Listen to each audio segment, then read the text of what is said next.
Hi everybody, it's Chris Hudson, also known as Line Space, here on Note Taking.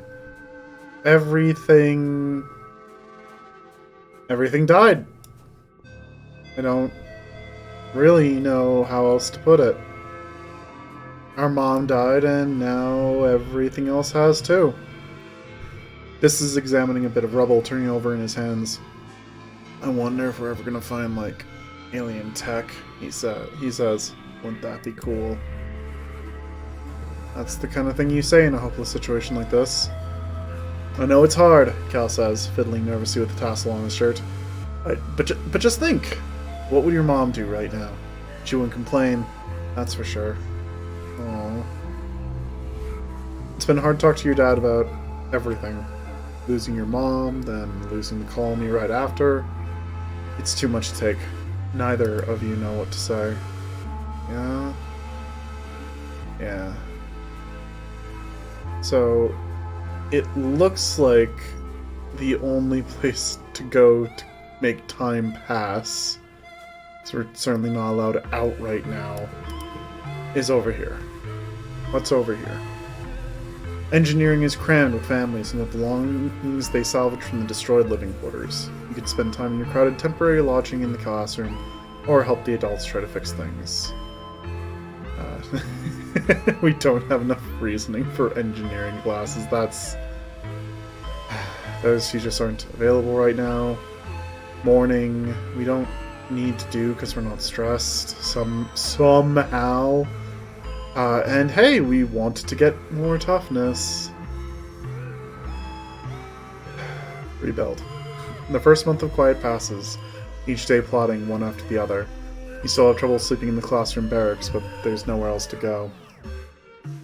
Every day you wake with the others and try to make the best of it. Grief and anger come in waves, not just for you, but for everyone. Some days are better than others. You're assigned to help rebuild the walls. The first part of the month is spent just dragging away the wreckage, sorting into salvage or recycling. By the time that's done, crews disassembling parts of the stratospheric have delivered enough salvage that you can begin work patching up the walls. A sense of urgency permeates the crew. After everything, people need to feel safe. This is on the work crew with you, something he does begrudgingly. Walls didn't help the first time, he grumbles whenever anyone asks for his opinion. We should just tear them all down like the animals do. If someone planned a bunch of buildings on my land, I'd be pissed off too. Work feels better than doing nothing, so I think work is just what I'd end up doing. By the end of the month, you've made noticeable progress. There are other priorities and not a lot of construction material, but when last year's mushwood harvest is done drying out, you'll be able to do more. Even if Dis is right that it didn't help the first time, it's better than nothing.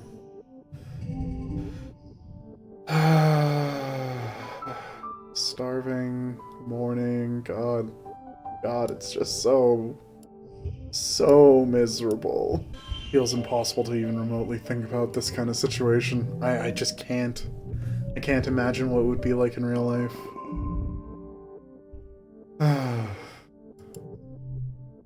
We can still get some kudos, though. The sun's finally dawn again on your birthday. Oh, you wake early and climb to the top of engineering to watch the first sun's watery rays break the horizon as the wormhole recedes across the sky. Dawn should represent hope after a long period of darkness, but this light only reveals the full extent of damage to the colony. You've been having trouble sleeping like most people. It's hard to find rest, crammed into the classroom with all the other kids and their families, and every time you close your eyes, you see... The faceless? Oh, you shake your head to clear the memories. You pull your blanket more tightly around your shoulders, not your blanket, that one's gone, and stare out as the sun rises on the horizon, meager and sickly. Hey kiddo, you hear, then your dad comes and sits down beside you. I was looking for you. Nice view, huh? At least we got a rooftop patio out of the deal. He laughs a little at his own joke, then sort of just trails off with a sigh afterwards. He puts his arm around your shoulders, and you sit in silence for a while, watching the sunrise pick out all the broken glass littering the fields, glimmering like a field of stars. Neither of you really know what to say. It's clear your dad feels like he has to give you a pep talk, but there's an impressive nature to the silence that makes it feel impossible for either of you to start. Eventually, he just sighs and his shoulders slump. I know things seem pretty bad right now, he says, squinting into the sunrise. It sounds like it's taking all his effort not to cry. But it'll get better. It has to, right? You're not so sure. At least your mom wasn't here to see this, he mutters. That's the silver lining, I guess. Watch the sunrise together for a few more minutes. After a bit, your dad musters a brave smile and pulls out a little box tied with a piece of gardening twine. Happy birthday, my little rutabaga, he says. Ah, that's a bit of an upgrade. You know what it is before you open it. Your old medallion, the one your dad made, with the sun on it to represent Earth, was broken during the attack. In all the chaos, you didn't even notice, but your dad did, and made you a new one. It's just like you remembered. Similar design, with a wormhole this time, to represent Vertumna. You thank him and squint out at the swirling wormhole still barely visible in the brightening sky. It's so massive and awe-inspiring this time of year, but it always seems to herald disaster. You're happy to watch it fade into the daylight. Your dad slaps you on the back. What a birthday, huh? Here's hoping they all get better from here. You both head back downstairs to the wreckage of the canteen, where they've put up temporary roofing with whatever tarps and scraps could be found. The colony nanoprinters, the few that still run, have been working day and night to replace the necessities of life, but larger construction projects are going to take some time. Aunt Anne has coaxed the kitchen nanoprinters in making soy gruel and pressed bars, life-sustaining but depressing. You and the other colonists eat your breakfast in stony silence as you mentally prepare for the day. I don't like the thought that you would have lost people, and that's why there's food. Chief Administrator Seek has taken over as interim governor until the council can elect someone new. Last week they held a mass funeral for everyone who died. There's talk of turning the Stratospheric's destroyed front half into a memorial shrine after everything useful has been salvaged. There's still so much to do. Mid-quiet. Oh, good. Everything's still broken. It's such a big deal that you can't give presents right now. And that both Anemone and Tammy are just missing from things. Okay. Let's do some more building. You're assigned to help out in geoponics. The agriculturists have been hard at work trying to salvage what they can of the ruined fields and the destroyed greenhouses, but there's still a lot of work to be done. Your dad has taken over as chief cultivator. Succeeding your mom was already difficult for him, and now there's this. He's never been the kind of guy to hide from hard work, but he's been pretty distant lately. Cal's working in geoponics too, of course. He smiles when he sees you. Hey, Vissa. There's lots of stuff to do. What do you want to work on? Repair the greenhouses, work in the fields, rebuild the animal pens. The greenhouses and fields just seem too painful, but the animal pens, that we actually at least have some good memories that don't involve our mom. The pens only suffered minor damage during the attack. Weirdly, most of the damage seems to have come from inside the pens, as if the normal tame animals had been stirred into a frenzy. Tangent is also here, though it's not to help hammer and nail things. She's studying the animals, trying to figure out what could have influenced them. She takes blood and hair samples and readings with some sort of complicated brain scanning device. Interesting, is all she says, not explaining her findings to you or Cal. Everyone was worried this will be the final nail in the coffin for your food supply after the famine last year. You try not to think about it too hard, instead of focusing on just doing what you can to rebuild. Yeah, that seems pretty alright over there. That is just a 6. It's a 5, this is a 5, so 7. Well, that was simple enough. Hey, look, another +7 toughness. You're eating in the mess sense when you hear something rumbling. Your bowl and cutlery start rattling. People look around in alarm. Could it be another attack? So soon? You begin to hear shouting from outside. Someone runs in the tent. There's something falling from the sky, they shout. It's on fire! You join the crowd of people leaving your temporary structure to gather in the colony square. People are squinting up into the milky, quiet sunlight, pointing and gesturing wildly. It's impossible to miss the thing hurtling towards you from space, like a great big ball of fire coming straight for you. Is this it? Is this the end? After all you've been through, A meteor is going to land in the middle of your already ruined colony and kill you all. That ain't no that ain't no meteor. The heliopause. Mars grabs your shoulder. It's another ship, she exclaims. Look, look, it's another ship from Earth! Excitement ripples through the crowd. Could it be? You stare up, unbelieving at the rapidly approaching ship. The flames of its entry into the atmosphere dissipate, but a thick column of greasy black smoke trails behind it. Soon you can hear the whistle of it ripping through the atmosphere at terminal velocity. That is... no, let's just go with whoa. We're too tired for any thoughtful commentary. It's an enormous ship, coming at you way too fast. The ship's reverse thrusters fire, trying to slow it down so it doesn't smash into a billion pieces when it hits the planet. Everyone scatters to take cover. You crouch behind some rocks, throw your arms over your head, and squeeze your eyes shut. You hear the massive spaceship touch down geoponics, plowing through the fields and grinding over what was left of the greenhouses. You're thrown to the ground from the force of the impact as shrapnel and small rocks zing past your head. It grinds along like some roaring monster, cutting a great scar through the colony and kicking up an enormous cloud of dust. Finally, the ship comes to a creaking, shuddering halt. You and the other colonists carefully crawl out of your hiding places, coughing and rubbing your eyes. The new ship is half buried and obscured by dust, but you can tell it's from Earth. You squint to make out stenciled letters. Heliopause. A hatch opens in its side and silhouettes begin to emerge. Silhouettes with guns. Soldiers march out of the dust and quickly surround all of the remaining colonists. More soldiers form two parallel lines from the ship to the square, their guns in parade rest, and a lone figure strides down the center towards you. I want to make him a space pirate sounding person.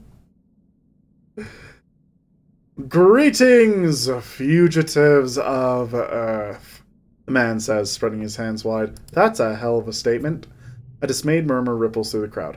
The adults exchange significant looks. Chief Engineer Instance tries to slip out of the crowd, but she's stopped by the line of soldiers. The man smiles. He has a broad, easygoing smile that doesn't match the threatening aura of the soldiers, nor the smoking ruin of the ship behind him. He has just the deepest of ease. Governor after the heliopause landed. Young, brash, and aggressive, trained as a soldier, but rose in the ranks after the Helio's bridge crew was killed. After their bridge, what? I am Commander Lum, he says proudly. As captain of the heliopause, I've come to render aid and bring you to justice. This seems bad. I don't like this. The heliopause soldiers have the colonists surrounded and shove you gently but forcefully back into the crowd. I guess we're listening then. Seek steps forward out of the crowd. You're not the commander of the heliopause, they say firmly. Governor Udicott was expecting Commander Morikawa. Everyone is surprised. Udicott had been in communication with this ship? For how long? I am the captain of the heliopause, Lum repeats stubbornly, then adds, according to the chain of command. We, sustained significant loss of personnel when we went through the wormhole. Can't help but notice many of the soldiers exchange looks this time. You wonder how many people had to die before Lum became commander. As the commanding officer, Lum continues, I declare this colony to be under our protection. As such, you are all now subject to the laws of Earth. Seek bows. Now, they stammer. There's no need for dramatics. We're a diminished colony, as you see. Governor Ukot died in the most recent attack, and Fluorescent passed away a few months ago. Even Technician Halitosis is gone. You see, we're quite leaderless. Wait, your mom? What would these Earth cops want with your mom? Have wanted with your mom? Probably something about her being a rebel fighter. Literally. You notice Chief Engineer Instance is being held with her arms behind her back. She glowers at Lum with unbridled hatred. Lum turns to the assembled colonists. Well, why don't we fix that? He declares. Say hello to your new governor. You hear a few gasps of shock and outrage, and Lum raises his hands placatingly. Let's not pretend you don't need our help, he says. And we could simply arrest you instead, but there's no need to demoralize your little colony further. Judging from the number of guns on display, you don't think you have a choice in this. No one knows how to react. A new governor from Earth, nearly 100 new colonists, most of them trained soldiers. What does this mean for the colony? The crowd disperses slowly, and the council members follow Lum back into the heliopause, presumably to talk about the future of the colony. You hope. You track down your friends. Hey, everybody! Things are happening. Tammy, good to see you outside. So, what do you think about these new people? Mars asks. I'm glad they're here to save us. I'm excited to make new friends. They're just I'm not feeling any of these. I'm gonna say I'm glad they're here to save us because we probably weren't gonna live. Nem nods, her eyes on the soldiers nearby. Did you see all those guns? She says quietly. If we'd had a bunch of guns like that, it would have gone different. Yeah, she's probably not wrong. The entire colony, now twice as many of you, sets to work on salvaging the wreckage of the heliopause, tearing it down and combining it with the Stratospheric's remaining engine section. Spirits are high, though these new colonists from the heliopause aren't like any people you've met before. With their uniforms and weapons, they more look like an invading force than a rescue. You aren't sure what this means for the colony or your future. Ooh, boy. Okay. So we're still on this backdrop scene. Things are going to look a little different, aren't they? As the dust settles, you rebuild your colony around this new ship, the heliopause. New arrivals, soldiers mainly, are aloof at first. Many see you as fugitives. Man, I really love how you hit the halfway point in the game and it's treating it this is some good pacing to make the second half completely different and feel like it feels necessary. Like, I can't help but accept that there are new characters because otherwise the colony was dead. Together you build new walls, living quarters, greenhouses, and a massive bunkered garrison. The Stratos engineering wing is the only reminder of your colony. The heliopause brought enough rations for another 5 years, as well as a rich seed bank and working hydroponics. That's concerning for me, that's just another 5 years. Finally an end to the slow starvation you felt for years. They also have more guns and explosives than you've ever seen in your life. Even the ship has guns. A full stomach, a roof over your head, and the promise of safety convinces most Strato colonists to accept the Helios. In turn, the Helios decide that you criminals pose little threat. A grudging peace is brokered between the two groups. You decide they aren't so different, really. There are even Helio children, born among the stars, just like you. Oh, new children. After a month of hard work, you and your dad move into your new quarters, and you have your own bedroom for the first time in your life. You place a picture of your mother on the shelves beside your bed. I'm kind of bummed that there isn't, like, a really easy-to-spot picture of Lulubelle. You step out onto your very own balcony to watch the new colony. Its grounds bustling with so many strangers and strange new ideas. Minus 100 stress, plus 5 colony defense. SAS ended starvation. You feel something rising in your chest that you haven't felt in some time. Hope. Excitement. What will the new day bring? You better get out there and find out. Rush outside to greet the day! Let's go! Okay, good. Good, those two found each other. So things are a little different. Still finding logs. Cal is building some trellises in the garden. Hey, Vessa, he says. Can you pass me that thing? You push one of the supporting beams into position and he hammers it together. He hangs from the top beam, kicking his feet before dropping to the ground. There! Stable as anything. He dusts off his hands. I'm glad you found me. I was talking to Tammy earlier and she said some things, about you, and it got me thinking. He looks around, making sure you're alone. Look, you and her, you don't like her or anything, right? Oh, this is difficult. This is really difficult. How? Okay, it's not... God. Awkward teenage Vissa with all this new stuff happening. Actually, since her flirting has been entirely innocent, I actually like the idea of it's not like that. Oh, Cal says after a short pause. Are you sure? Because she seems really... You shouldn't lead her on like that, bruh. It's totally rude. She's a really sensitive person. He smiles shyly. And, well, for me and her, it is kind of like that. Well, kind of a lot like that. I really like her, okay? And I think she likes me back. He scratches the back of his head. Well, with Tammy, it's hard to tell sometimes. Hi, Tammy. I got you a present. I was just told to stop flirting with Tammy, and now here I am giving her a flower. Oh, whoops. I definitely missed the other dialogue. Sorry. Hello. So, Tammy stammers as you greet her. I have a question to ask you. You ask if this has something to do with that list she keeps of her friends' favorite things. I forgot about that. Ah, it's precious. We are at 71 friendship. Sort of? She gulps. So, what's your type? My type of what? Someone fun and exciting, someone tall, dark, and handsome, anybody hot and easy, a sweet, sensitive girl with cute ears, anybody who will have me. I'm not interested in... I don't... So, me personally, I'm either asexual or I'm demisexual. I'm somewhere in that spectrum. But I am extremely romantic. I don't feel like... I feel like with everything that's happened, Vissa is a character who just hasn't thought about it yet. Not to the degree of, I'm not interested in romance. It's not that she hasn't thought about it. Like, it's not that she doesn't have any interest. She just... Certainly in the position she's in right now, she isn't ready to make any kind of choice. So I like the my type of what?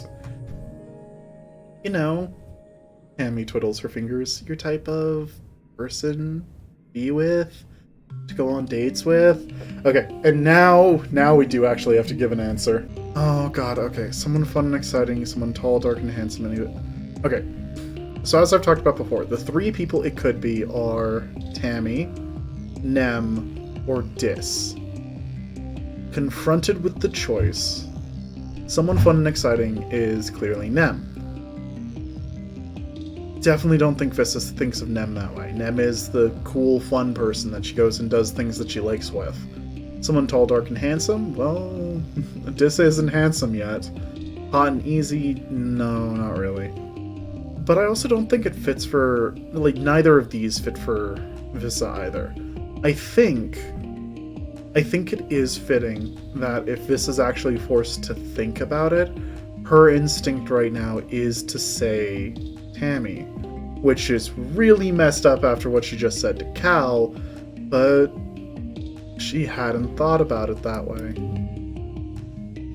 Oh, that sounds nice, Tammy says, then startles. Her hands fly to her face, which goes completely red, even up to the tippy tip of her ears. Oh, you mean... She gasps and then turns away. Vissa! Oh! Okay, I've been thinking, she says, that my type is someone strong, but also sensitive, and kind, and thoughtful. Oh, girl, head empty here.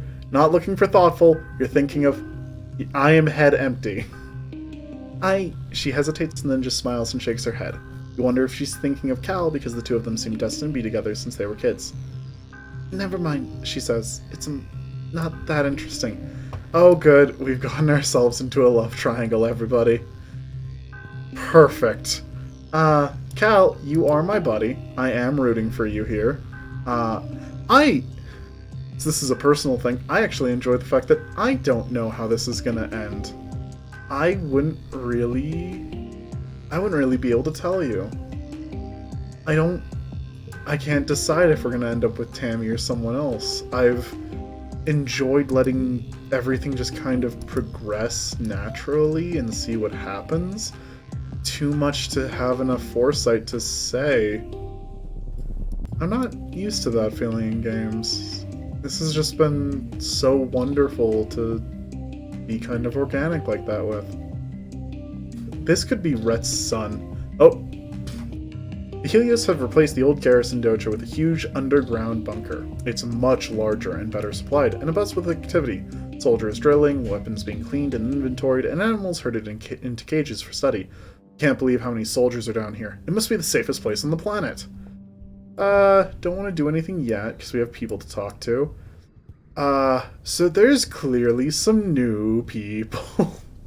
We're gonna talk to them after we check in with, everyone we know. And there's the person I was looking for. Hey, Dad. Even though it hurts, you find yourself wandering over to geoponics. It feels not good to be here, in the place your mom loved and ultimately gave her life to. But not good either. It feels like when you have a bruise and you can't stop yourself from pushing on it because the pain reminds you the injury is real. Like your mom dying is this huge invisible wound, and poking at it forces you to feel something instead of just being numb. Your dad is taking time off work. Your parents worked double and triple shifts during the growing season this year, and now that it's over, it just feels so cruel. When people work hard, they should be able to look back on what they did and feel proud. Instead, there's just this huge gap where your mom should be. You find your dad sitting in your mom's personal garden. It's miraculously starting to grow again, despite being trampled flat during the last attack and neglected during the famine before that. Still, various autumnal flowers are starting to sprout, as well as hardier earth ones like dandelions. Your dad looks up and musters a smile. He pats the bench next to him. Sit quietly. That's something we've picked up from Dis. Your dad is good at sitting in silence. He holds your hand and you sit together, watching the bugs flit around in the garden. Eventually, he starts to hum quietly. You recognize the song. An old favorite of theirs, one they used to play after dinner when they would sit and talk for hours about the future they envisioned on Vertumna. You remember sitting at their feet and playing with your blocks, letting their weird adult words wash over you. They had so many plans. Think about your mom and how much she sacrificed for the future she'll never see. Your dad puts an arm around your shoulders, and you sit like that for a long, long while. Like every pollen season, your dad gets the shimmer. The pollen is bad this year. Thick, heavy clouds of pink. Even your eyes are a little itchy, and your dad's not the only colonist spending the week in bed. You can hear other people sneezing as you walk through the quarters, bringing him hot tripe soup. Thanks, kiddo, your dad rasps. At least he's staying up in bed now.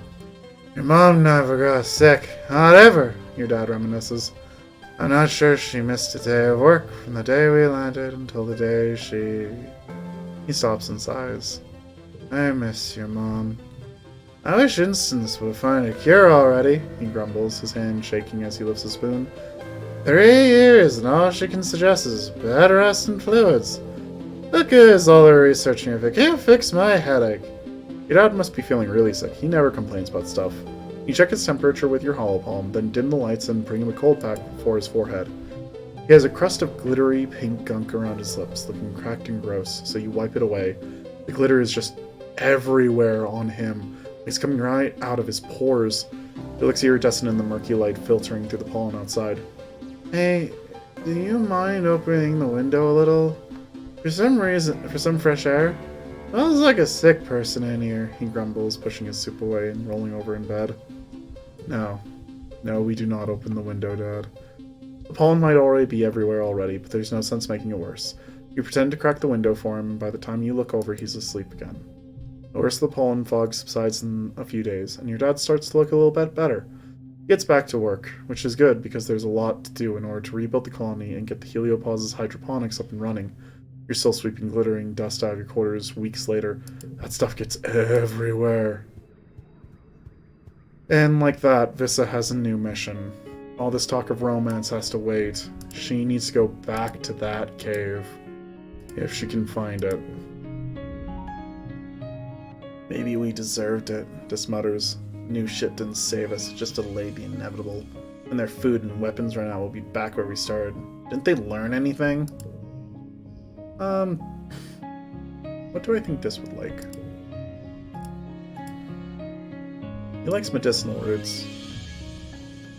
You know, I'd like to give you a flower. Okay. Nothing special there. Attempts were made. Alright, Anemone's the last of our normal friends that we can talk to. Nem doesn't notice you approach. She's focused intently on the document on her hollow palm, chewing on her nail as she reads the small print. She jumps when she sees you, looking momentarily guilty. Oh, hey, Vissa. I was just looking over some stuff. The Helios have got all these documents you have to sign if you wanna... She trails off, biting her lip. I'm gonna sign up to join up with the Helios, she says hesitantly. There's a part where if you're under 18, you have to have a parent's permission to sign up as a reservist, and... Nem looks down at the ground and scuffs her shoe in the dirt. My mom's gonna be mad, she mumbles. So mad, like, she's probably gonna cry and it'll be this whole stupid thing, and she takes a deep breath. But I gotta do it. I just gotta do something. She'll understand if you explain. After all, I basically plan to do the same thing. Yeah, I hope so, Nem says. I'm gonna tell her that if she doesn't let me sign up, I'm just gonna run to the battle and next time the aliens come in, well, it'd be better if I knew what I was doing. Ah! The me strategy! I'm not gonna get caught off guard again, Nomi says, setting her jaw. When they come back, I want to be able to fight with everything I've got. No one else has to die like Calm. Nem gestures angrily to dismiss the hollow screen and puts her face in her hands. She crouches down small, pressing her head against her knees and takes an anguished breath. God damn aliens, she says. Bunch of dumb, dinosaur-looking assholes. You're doing the right thing. She stands up and rubs her eyes. Yeah, I am, she says. I'm gonna let them take away anyone else. And like that, me and Nem are in perfect sync. Nem looks around at all the new soldiers that arrived on the heliosphere. They look so cool, she mutters. Why didn't we act more like these guys in the first place? Here, I got something for you. I think that takes us to Max? Yeah, okay. Oh no. Thanks, Vissa. This is Calm's favorite food, too. Well, now I'm sad. You look like fun. Be fun, please. You've seen Nomi around since the heliopause landed. She has so much color to her, I love it. They're around your age and barely 1.5 meters tall, only coming up to your shoulder. You've never seen anyone dress as strangely as they do. Hi!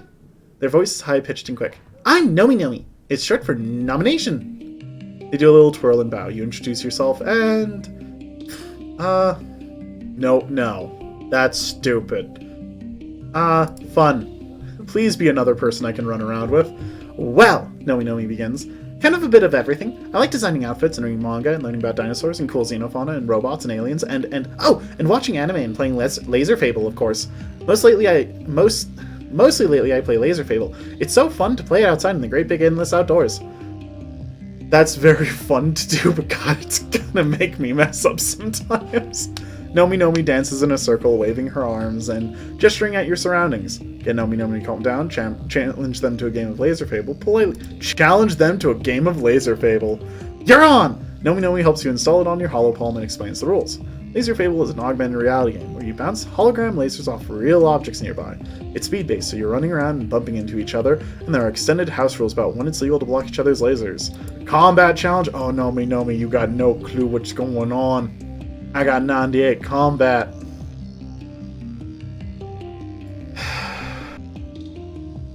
This card, just having it feels like a lot. Probably better to just start though with the 666.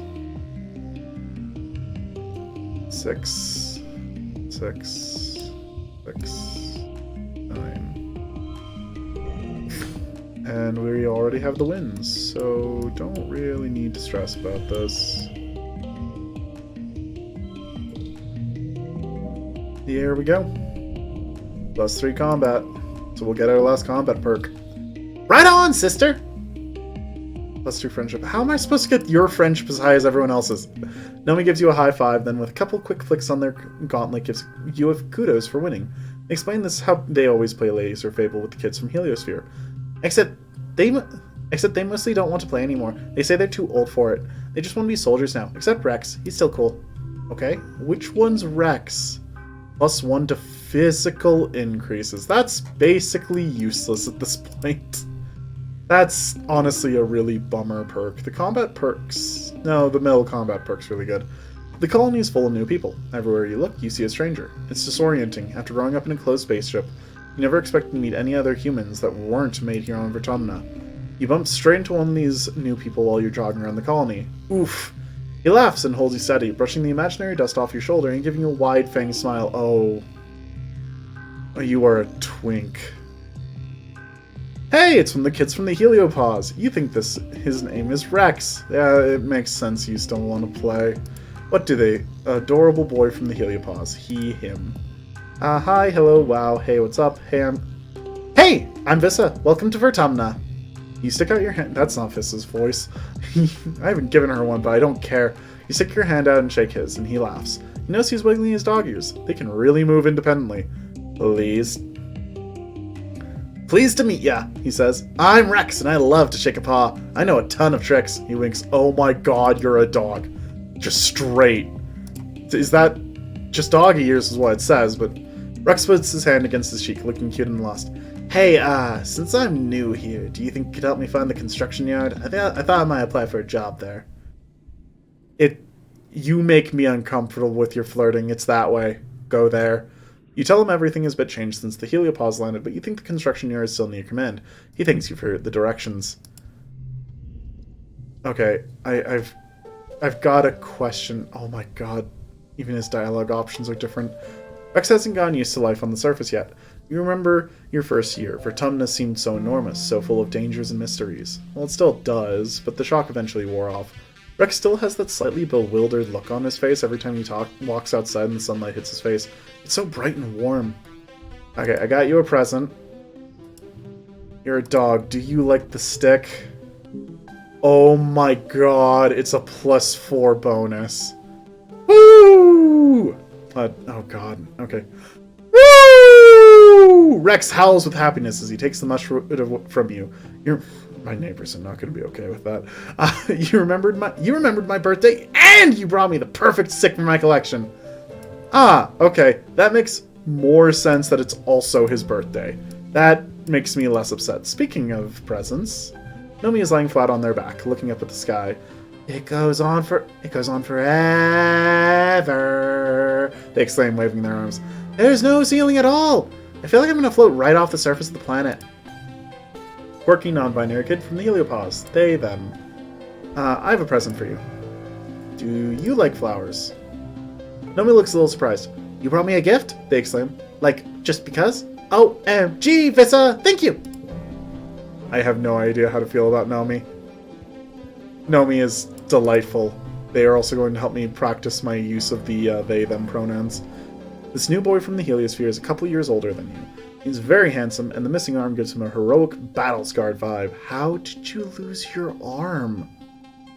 You've been on a space... He stands tall and ready for action, even though it's a normal, boring day. The other recruits milling around the garrison give him a wide, respectful berth. He sees you staring and gives you a curt nod. My name is Vase, Lieutenant Olivatius, he says, considering you with a glint of challenge in his eyes. And you are? How do you introduce yourself? I'm just a kid. I practically run this place. I'm a soldier like you. I'm into science. I'm an explorer. I'm a hard worker. I just want to have some fun before I die. I'm an explorer. His expression doesn't change. Is that right? He says with the air of a boy who's hard to impress. Nice to meet you, Vissa. I hear it's been a rough couple of years for the colony. Lucky thing our heliopause came along just in time, he continues. Don't worry. We have some of the best soldiers. The very best. We'll keep the colony safe. I mean...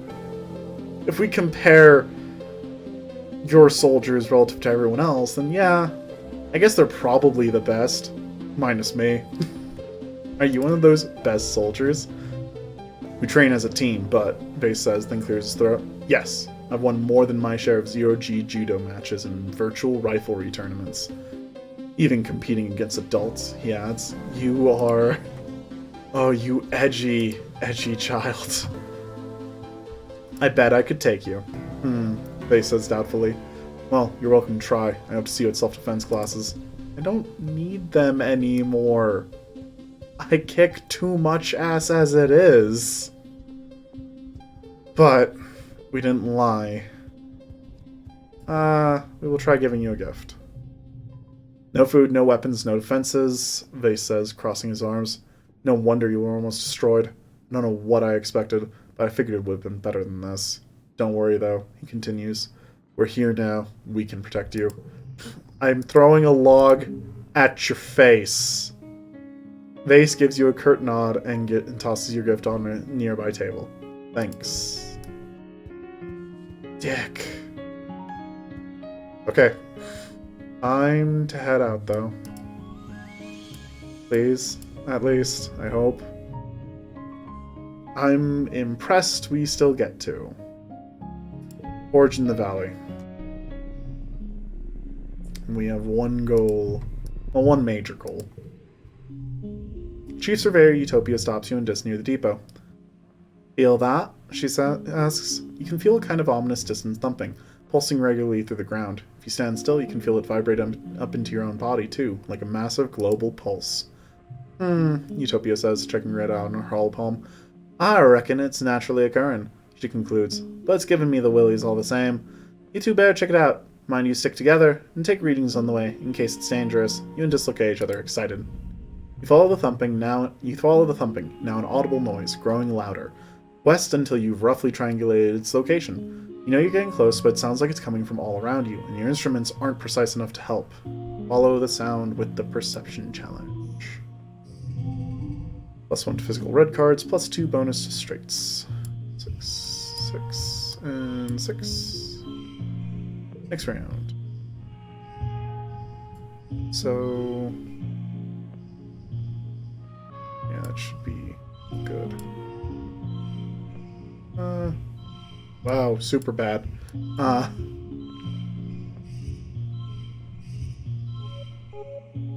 Yeah, not really able to get any kind of combination going.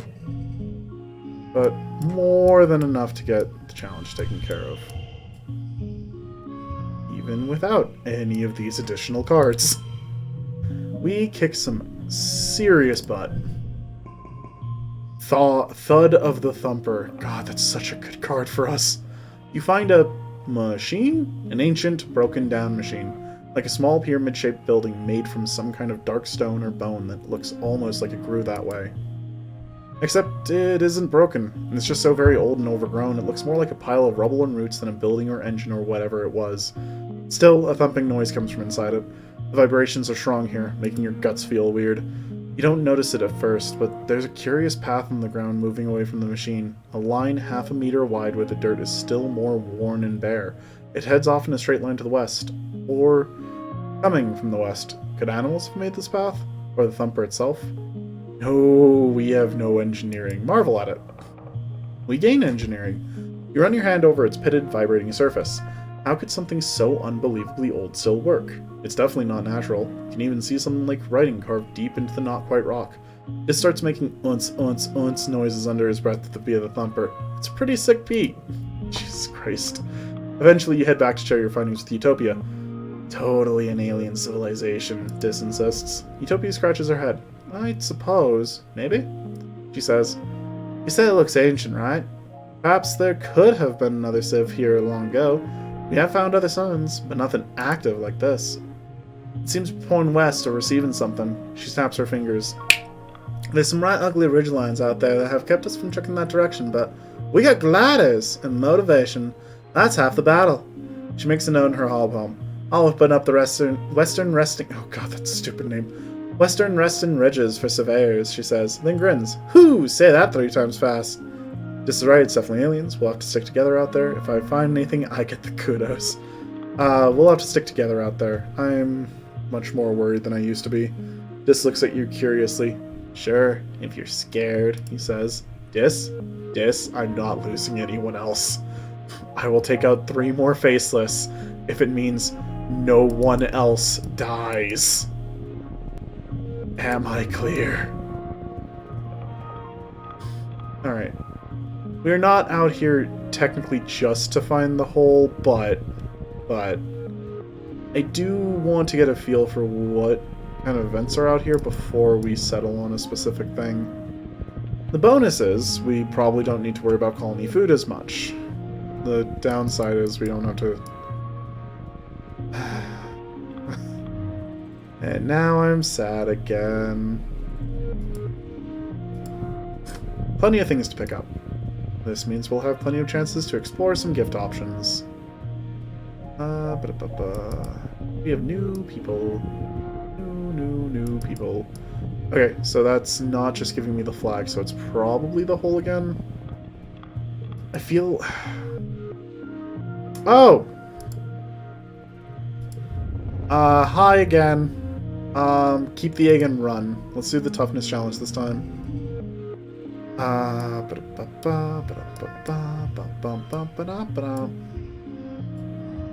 No. Oh. The last card just becomes 3. That sucks. Okay. That's awful.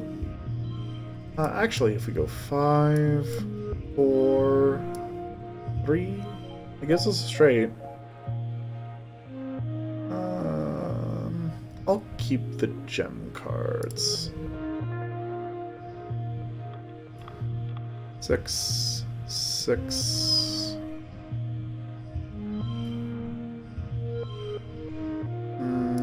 No. Yeah, that works a little bit better. A little bit worried about how our numbers are looking, but...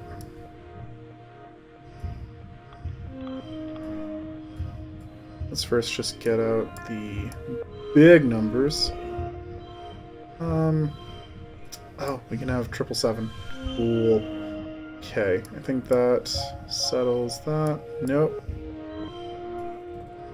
Sorry, that's 44, that's 45. Yeah, we want 45.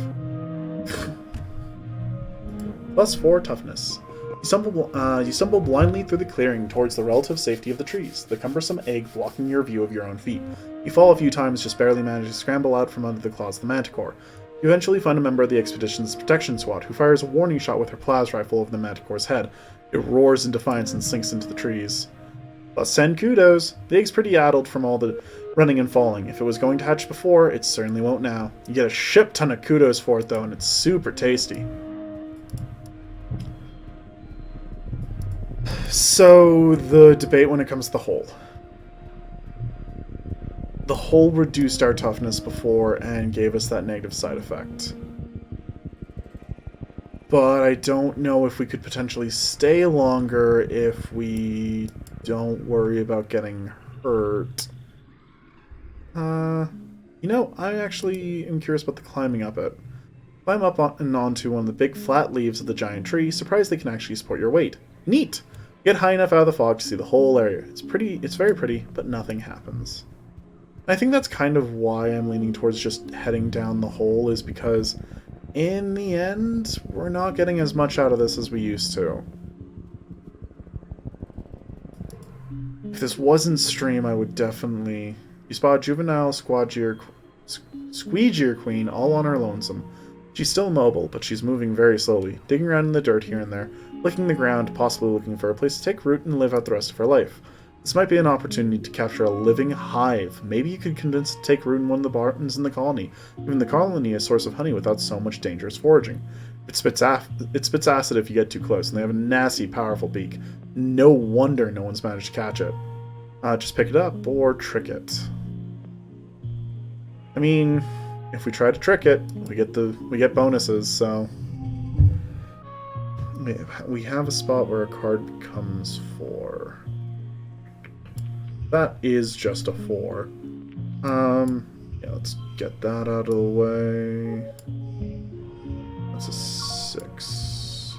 Sure. 6, 6, 6, and a 4. 4 is high enough we can actually still get a bonus off of it sometimes. Such as there! Yeah, if we go like that... Yeah, that looks pretty good. Yup. Man, a 17 value card is kind of ridiculous. Plus 20 stress. You call in a hoverbike and hoist it up onto a sled. The Squidgear hive groans and clenches its sides. From all its holes come a fine mist of acid. It's noxious and awful, overloading your mask's filter and making your eyes sting. It eats through one of your gloves and you have to rip it off quickly lest you lose some fingers. You're really wondering if this thing should be brought inside the colony, but you can also almost taste the sweet honey that will be your reward. And once it's expelled the mist, it takes a few hours to recharge. In that time, you make it back to the checkpoint. Hey! Another Milking the Squidgear. Talk about one of our better cards. Your dad meets you at the gates to receive the queen. Your Majesty, he jokes, bowing deeply. I'll make sure she gets settled in, he says to you. Come by and visit her anytime you want. Keep exploring. Okay, so we didn't find what we wanted. Let's just save the stress, actually. Let's... Yeah. Let's save the stress. Go home. You're back. You spent the month exploring. +3 perception, +3 biology. Because if I don't find something else I want to do in here, we might go back out, because there's a chance that could change. It's so clear that has something to do with the pollen, and I don't want to just let it go. I don't just want to ignore it. So it feels like I need to be out exploring during pollen.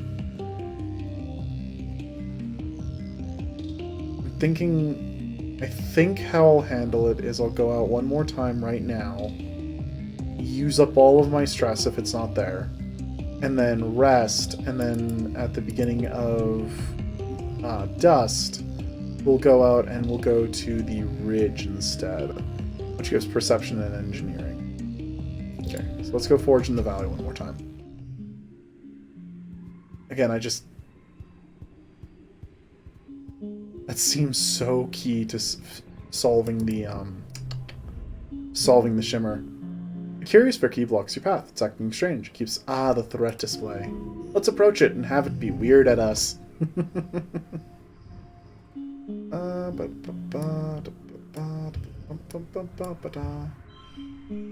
Right, that's an anything card. There we go. We'll take it. 7, 5. Do I have anything that wants to be a 6? I do have something that wants to be a 6. Sure. That's just a very big number. And you know what? I'm here for the big numbers sometimes.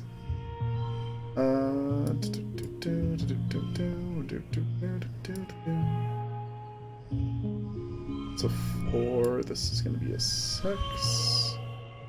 Sure. It's enough. +2 bravery. Bravery is something that we haven't maxed out yet. Alright. Continue onwards. We have 60 stress. First, we gotta make it all the way to the back.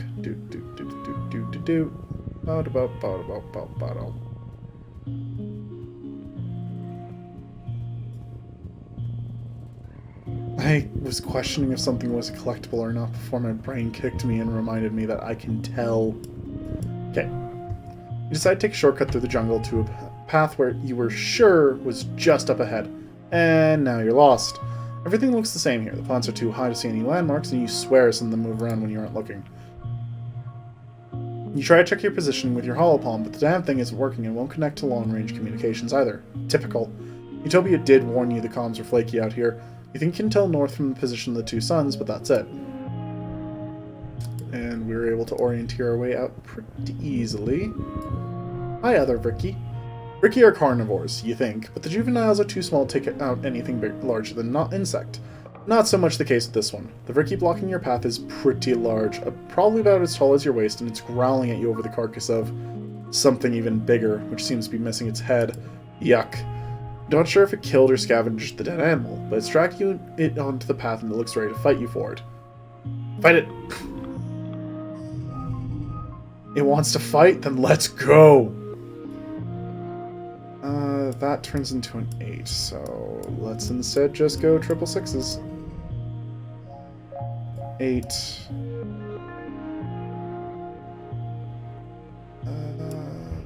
This is just gonna be a 6, yeah. 8, 8, and 6. Wait, I have room for one more. I'm being silly. So if we go 8, 8. Then put the 5 here. Now let's put the 4 there. 8. 6, 6, 5. Oh hey, that was even the best combination. +1 kudos. +2 biology. You chase the Ricky off and claim ownership of the dead animal. It's no prize. It's completely raw and it's not even worth calling a retrieval team. What a waste. Oh, that makes me feel a little bad. But you know, maybe I should. I did choose to just bully an animal. Plus 5 kudos. Oh! It's the blep bush. I mean, I feel like we always have gem cards floating around. But, no. Let's not chew. It does raise our rebellion. Nah, we're gonna leave it. Good girl. Utopia is probably exaggerating about the cosmetic effects, but she must have a good reason. Blep leaves will probably stunt your growth or something. Sure. Oh right, Blep also reduces your stress. I should have done it. Darn it. Harvest some stalks. I mean, I don't need to analyze the shutter. Well, actually, maybe there'll be a new thing that happens, considering that now I know more about them. No. No way to get the 7, is there? No. Okay. 6. Big number. Nope. Wrong one. That one. Okay. 8. I can make this one an 8. But I don't have another 8, so maybe not.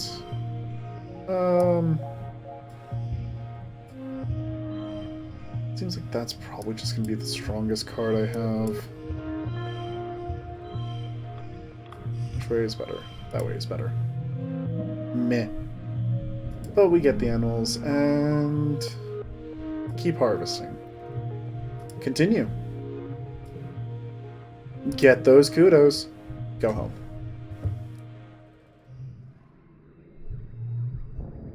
+3 perception, +3 biology. I'll take the biology. We're almost to the first perk, actually.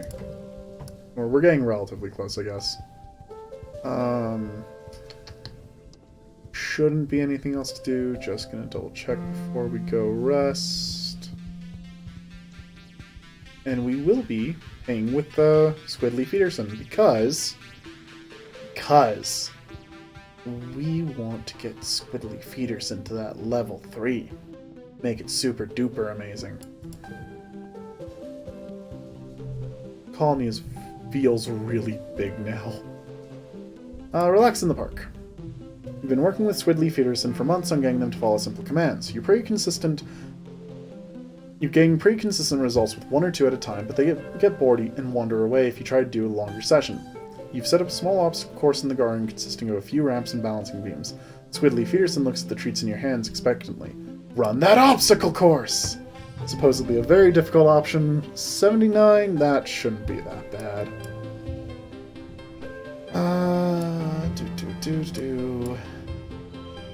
I was curious, and yes, that would get me in trouble. But if I just flip it, then that just lets me have, you know, really big numbers. And you know what? Sometimes we just take really big numbers. Cards with gems are wild. Let's save the gem card just because I don't have any others right now. So right now we're actually set up worse than I would have expected we would be. And now I'm not so worried anymore. Yeah, wow, that got kind of disgusting. +3 animals, +1 kudos. Yeah, there it is. +5 bonus on straights. Honestly, not as impressive as I would like it to be, but we'll absolutely take it. A stunning show from young Squidly Peterson. Admirable speed and dexterity. They and their trainer, Vissa, are promising new stars in the field of Ricky training. Squidly Peterson finishes the course and leaps into your arms, chittering happily. You did it! You've trained Ricky to follow commands.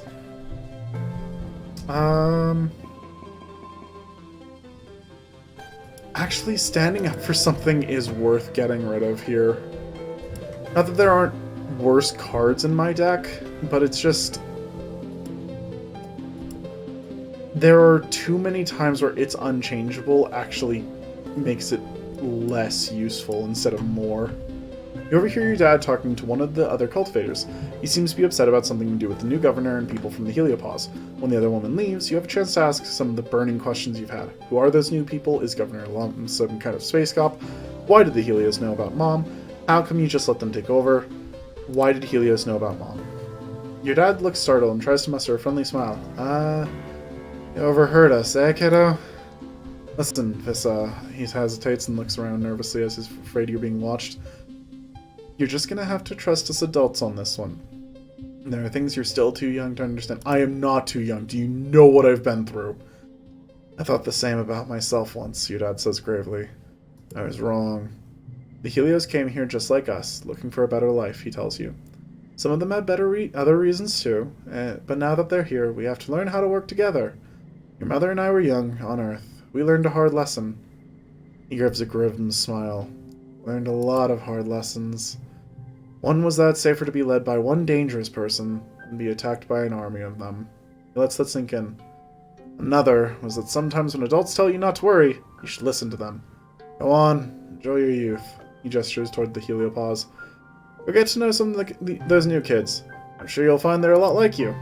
Before you can say another word, your dad is called back to work. There's still so much to be done to rebuild the farms and geoponic greenhouses, and you can see people from the Helio helping him. Maybe they aren't all that bad. I didn't think they were to begin with. Okay. Nothing particularly special to do with Dad right now. Dog child. Stick. Rex shoots you a shy smile. Nothing a dog likes more than a stick, right? Oh my god. Stereotype. Why are you a dog? Why are you just literally a dog? Tammy purses her lips as she looks out at the shambles of the colony.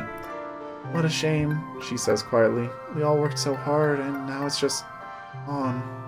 She sniffles and puts her fingertips to her lips. I tried so hard to make this place feel like home. I don't know what else I can do. Put flowers places. So that's all I can really do for you. Nomi is lying flat on their back, looking up at the sky. It goes on forever. Oh, we did this one already. What would you like? Let's give you the weird bobber fruit. Okay. Nothing special. Didn't dislike it.